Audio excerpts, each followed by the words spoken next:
জাতীয় পার্টির কার্যালয়ের সামনে পুলিশের সঙ্গে গণ অধিকার পরিষদের নেতাকর্মীদের সংঘর্ষের ঘটনা ঘটেছে। এতে মারাত্মক আহত হয়েছেন গণ অধিকার পরিষদের সভাপতি নুরুল হক নূর। পরে রক্তাক্ত অবস্থায় নূরকে উদ্ধার করে হাসপাতালে নিয়ে যান নেতাকর্মীরা।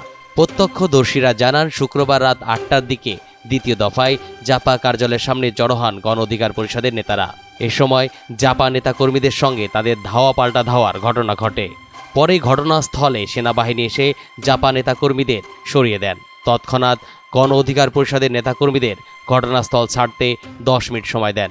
এর মধ্যে ঘটনাস্থল ত্যাগ না করায় তাদের উপর ব্যাপক লাঠিচার্জের ঘটনা ঘটে। এতে গণ অধিকার পরিষদের সভাপতি নুরুল হক নূর সহ অনেকেই আহত হন।